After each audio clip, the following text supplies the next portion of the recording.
Who really needs an AI pin? And is Google getting too greedy with YouTube ads?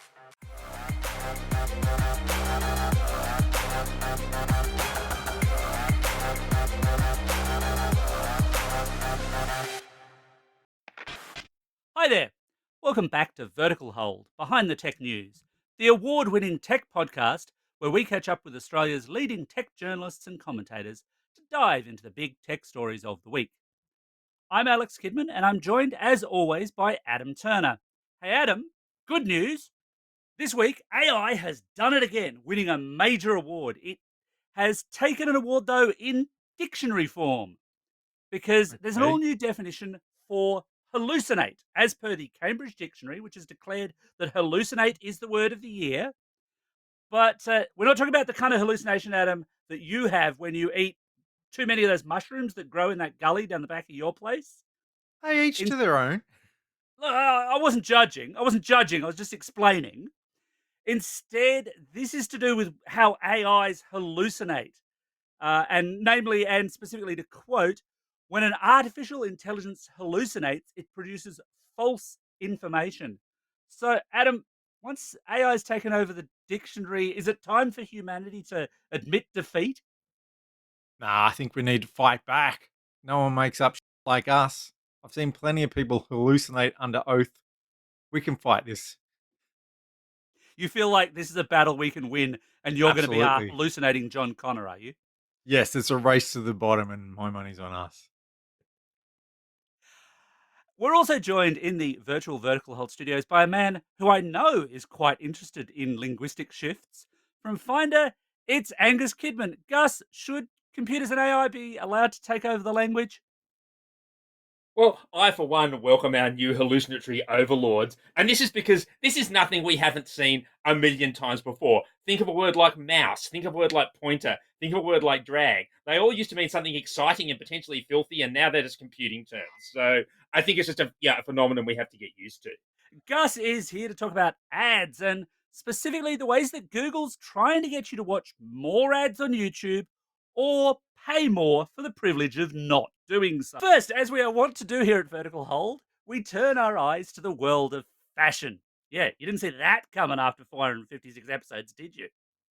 Specifically, though, this is fashion in the form of a pin, an AI pin. And getting back to our dictionary discussion, AI pin sounds like a computer trying to break into my bank account, but it's not. Gus, what the heck is an AI pin?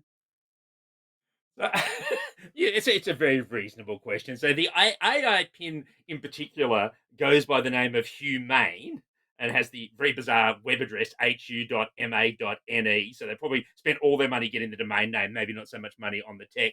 The basic idea is this: it's a kind of jumped up AI powered smartphone. So the idea is that you can make phone calls on it, you can sort of check your calendar and do these things, but it's not like a conventional smartphone because it doesn't have a touchscreen. It doesn't have a screen at all. It is literally like a little badge that you wear on your lapel. And if you want to do something with it, you tap it and then you can give it instructions with your voice and it interprets those. And if I say call Adam, then it will call Adam and whatever the preferred thing you want to do. And so far, that's very Siri or very voice command, nothing we can't do with our current phone. But if you say I want to look at my calendar, you hold up your palm and it projects the information that you need in sort of low res bad sci-fi effect onto your hand. So basically, the whole idea is that it doesn't have apps. It doesn't let you sit there and use it all the time, but you can ask it, help me with this, do that. It can help translate language when you talk to somebody else in a different language. And it's all driven by this AI in the back end that is kind of absorbing everything you tell it and then trying to come out with something else. Yeah. After that, it's been developed by a couple of ex Apple execs who, kind of want to be the new Steve Jobs. I've got to say, in the promotional video, they came across more like they were the new Stepford Wives. I have never seen such a personality free launch in my life. Like, genuinely, That it was an astonishing thing. But it has been the big hyped topic of the week. You can order them as of now in the US. They're $700 US, so about $1,000 Australian. But then you've got to pay an ongoing subscription to get your wireless service and the kind of AI service into it as well. No announcement on plans yet when they'll come out in Australia, but there's no doubt that if you've hung around any kind of tech site in the last week, this little baby is the thing they have been talking about. it looks more like a brooch than a pin to me. Just sort of looking at the size of it, I'm trying to think of how to explain to people what it looks like. It's not quite palm sized, but maybe like a box of matches. Do people know I, what a box of I matches think is that I think that anymore? Trying to think of a you're modern showing your reference. age, and there really aren't like generally the thing that's the most similar to the size thing is the things that you sometimes stick on the back of a phone, like those little kind of badgy things that people put on them to sort of create a stand. Or They're to have about like that little size. So rings, you or talk, yeah, yeah, or stands or yeah, yeah. whatever. I was thinking It's Star within Trek that. lapel Yeah, badge as well. Like it's kind of like that, but square. Literally, it's a square. It's yeah. much more dull. Yeah, yeah, But not that yeah, yeah. cool, and that's Absolutely. saying No. something. We don't need to talk about Star Trek. Lee is not here, That is a but very, very good point. but what I would say is, yeah, We locked him yeah, in the I think basement. there was obviously they needed to make it as small as possible because it needs to hang off a piece of clothing. In your write up of it, Alex, you made the good point that like sticking anything to a bit of clothing can just result in a lot of sagging going on in that general area. It's not an Not a great easy look. thing Hmm. to kind of yeah. Kind of deploy. The size also leads to like in this is supposed to be fantastic futuristic technology, but in one way, it's taking us back to the way that phones worked probably literally 15, 20 years ago. Obviously you want to be using this thing all day, but how are you going to get a lot of battery life when you've got something that's only like an inch square? And the way it works is basically it's a clip-on, clip-off battery. So when you run out of power, you just take the battery off the back and you clip another one on. And I don't hate that. I used to like it when I could change the battery in my phone. I never thought that was a terrible outcome, but I think it's an inevitable outcome because if you were going to have something that could have all-day power, it would need to be the size of at least, an iPhone mini, and that is just not going to look good stuck on anybody's chest unless maybe you're Dolly Parton, and even then, I doubt it. I don't know that it does though, from an engineering viewpoint, because we already get that with smart wearables. Most smart wearables are about the size, and in fact, I've now just realized exactly what this looks like. If people know what the Apple Watch Ultra Yeah. looks like, it's like that without the band. It's this big block of a thing. And the point with that is that can have a couple of days, and that's running a screen. That's doing a bunch of other things that this is not.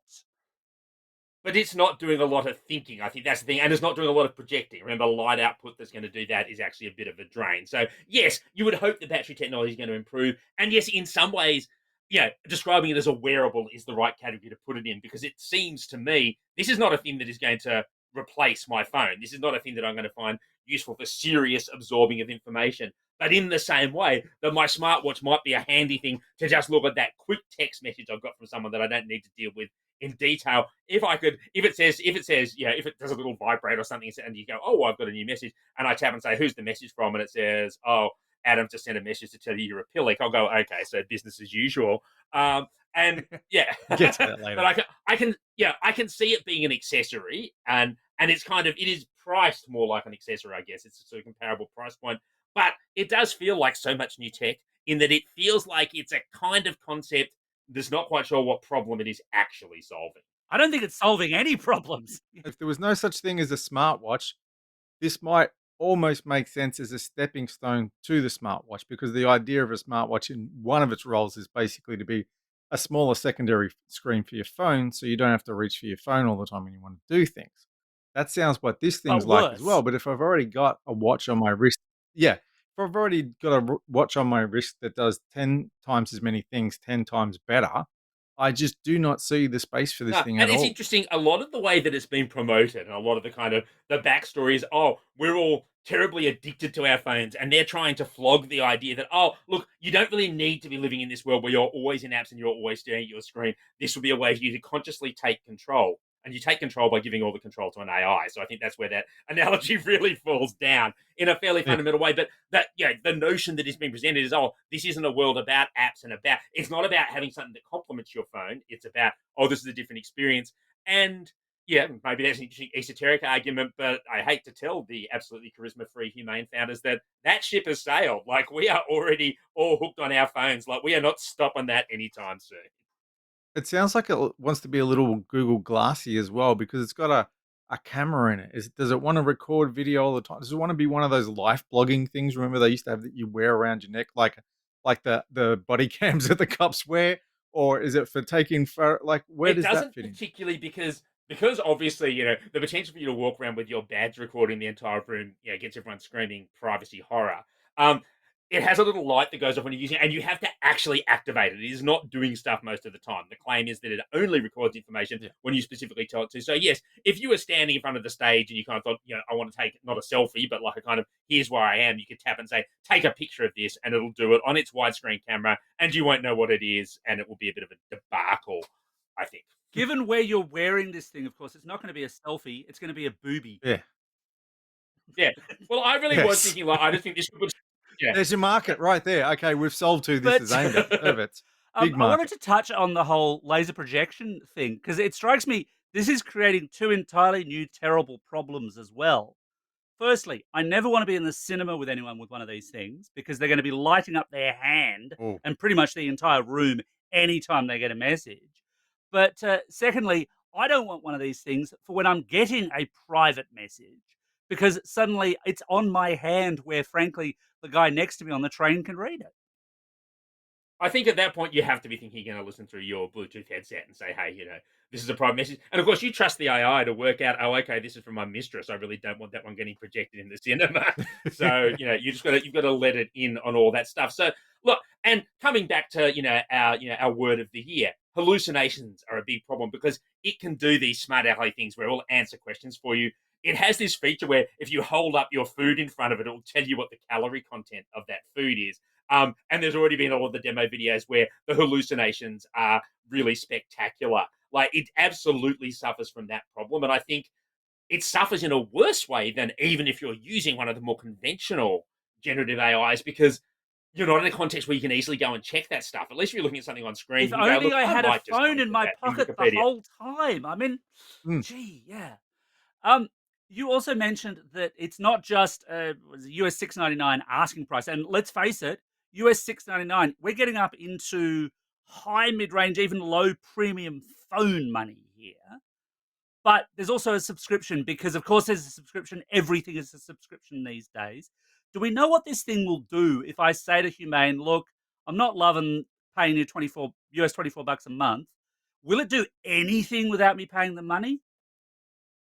It'll make people stare at your chest. That's literally it. It will not do anything. No, no, because you're paying for the phone service, and that's fine. Although no choice, like network lock, that where we were. But no, it is. This thing is software dependent. Most of what it's doing is kind of clever stuff in the cloud, not clever stuff on the device. So in the absence of connection to that, as far as I can tell, you literally have the world's most overpriced, ugliest badge. That is all you've got. which will also happen when Humane, ultimately goes out of business, which I would expect is Oh, sooner rather absolutely. than So later. I'm genuinely quite surprised that this came out because my read on this project, and it's been going on for a while, I think it's been 2 or 3 years in development. This looked to me like something where they fully didn't think they'd ever release a product or ever go past a prototype. They were hoping that someone was going to buy them, and their number one target was probably Apple, and their number two target was probably Google. And I think the Yeah. VCs behind it are probably a little bit disappointed at this stage that they're actually having to invest in retail infrastructure because it seems to me there are some conceptual things in here that you can imagine getting adapted into the watch ecosystem of either of those companies. So in some ways, I would be prepared. I would be amazed if this is a functioning and happening thing in like 3 years' time. Some of the concepts from it may come in. We may see some versions of this stuff getting built into other devices, but I think this is just it's the first one, and rather like Google Glass, it's probably also the last one. So the value here is basically in whatever patents they've managed to get on this thing that an Apple or Microsoft or Google might hoover up in a couple of years. Very much so. And look, they may have some nice little technical smarts in how they attach their battery onto it. I mean, most of what it looks when putting it on, it feels to me like it's just a fancy version of magnets when all said and done. That seems to me to be looking at their demo video. That's what comes across. So yes, I feel like there's probably some things there that one of those companies, and I suppose maybe if we're generous, maybe Microsoft's the third one that would have a go at that. But then again, that would take Microsoft back into phones, and maybe we don't want to go back into that universe No. again. Ooh, no one wants to go there. And my understanding, Gus, is they launched this at I think it was Paris Fashion Week. So I'm imagining that this thing comes in like a bevy of colors, a bevy of cases. That this is just going to look amazing with whatever lame dress I choose to wear to the Oscars. Right? Right?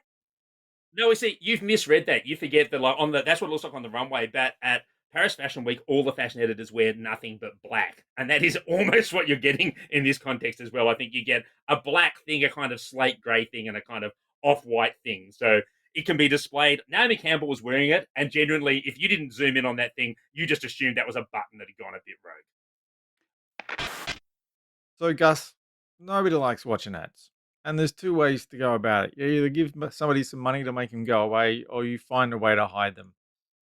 Google's trying to make sure you do more of the former and less of the latter, Yeah, well, yes? Google's basically trying to say if you've either got to give us more of your money or we're going to make it really hard for you to skip ads because it's had two things happening in parallel, basically. On the one hand, it has put up the price for YouTube Premium, which is the service that lets you get rid of all the ads, lets you do a few other nice things too, but people who pay for it, like me, we pay for it to get rid of the ads. So on the one hand, the price of that has gone up, and it's not just gone up a little bit. Like mine's gone up from $12.99 a month to $16.99 a month. So that's a big leap for a service. It's not like the normal $1 Mm. increment that we're used to with that. So on the one hand, they're saying, well, if you do want to do this, you better give us some more money.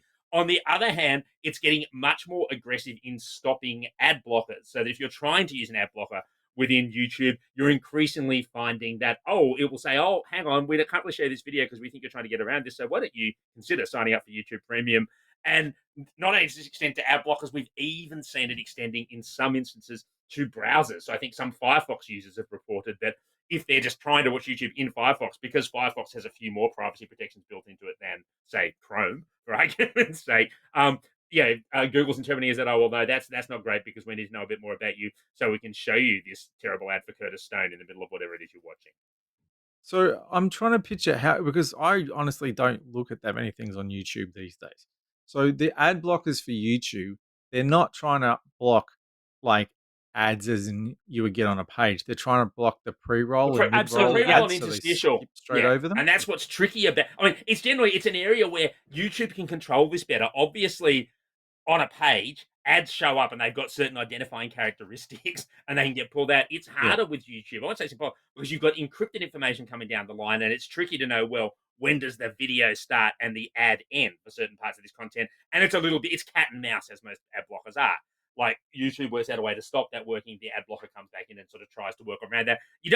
I've not encountered ad blockers for YouTube to the same extent as we've encountered them into sort of general web pages, but they do exist and there is a market for them. They're absolutely a thing. And look, I've got to, I've got to announce a slight conflict of interest here because I do a lot of YouTube video these days, and I make money out of YouTube videos. So I'm not exactly disinterested in there being some kind of economy behind it. That being said, I'm also realistic enough to realize that Google putting up the price for YouTube Premium does not necessarily mean that it's going to put up the amount of money it hands over to creators like me for actually creating the content that people want to watch. But No, that will not be happening. the ad blocking economy for YouTube very much is a thing, and in some cases, as with Firefox and Brave, I believe for the longest time, in fact, if you visited YouTube on those services, you didn't need an ad blocker. They just went, "Yeah, we will just serve you the direct file via, I believe, essentially the same kind of protocols that those very iffy places that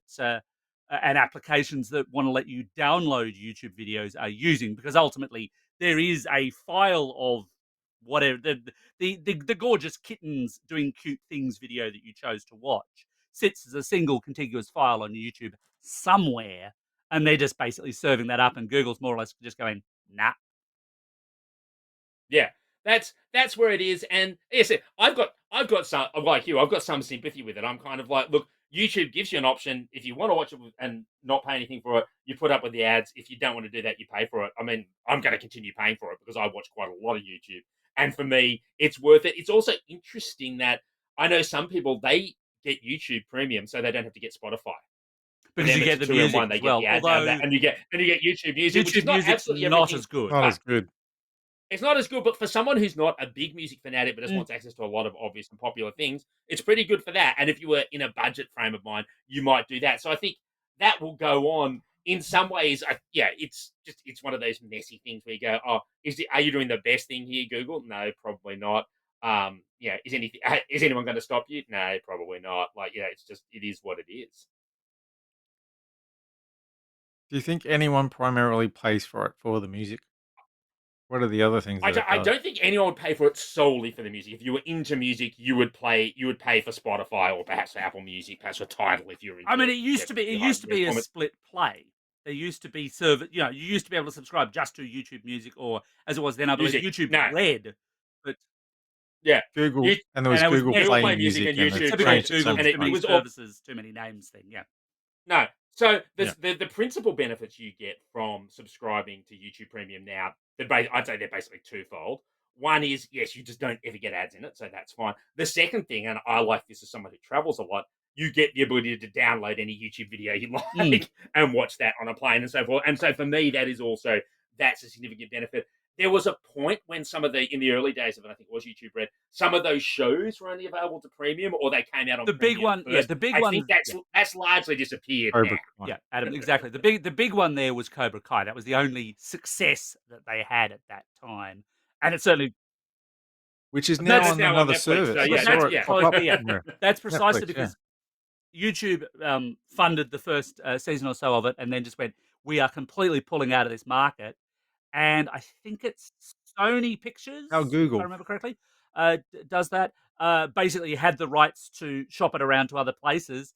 YouTube had first refusal. They just said, "No, we're completely out." And Netflix came in, gobbled it up, and suddenly it got a much, much bigger market because more people were doing that.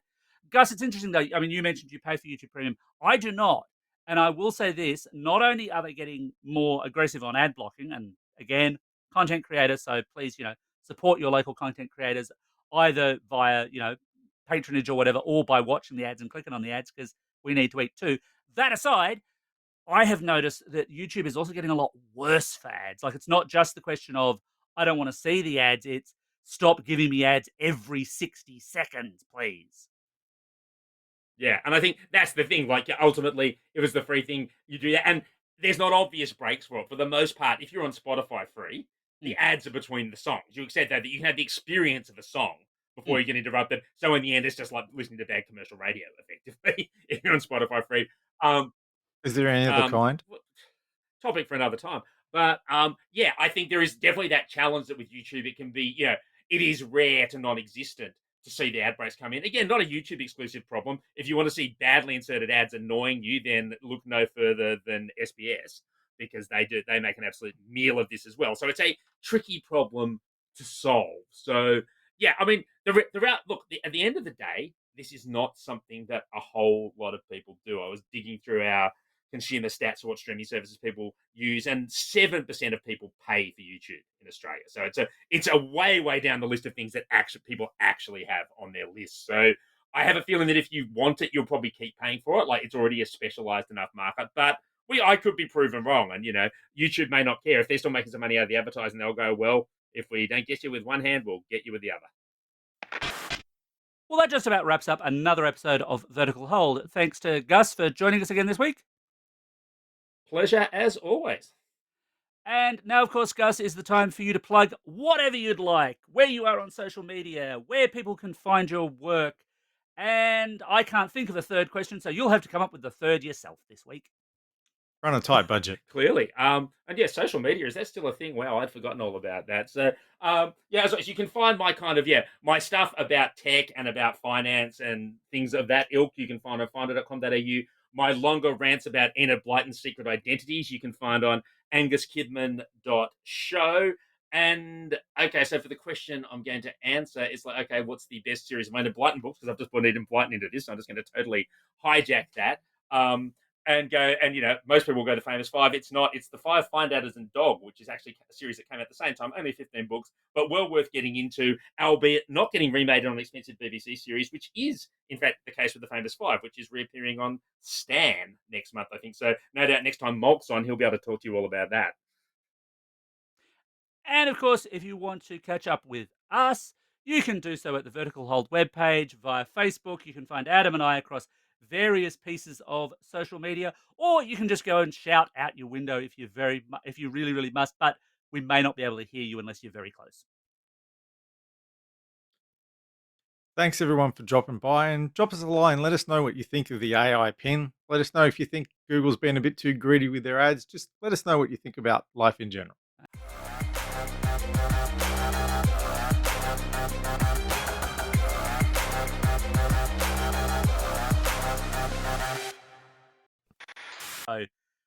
But first, as we are wont to do, Right about now, I like to have a say pot that, Joe, come noodle. in. It's a tasty little snack. Hush, we'll owe Alexi Sale royalties.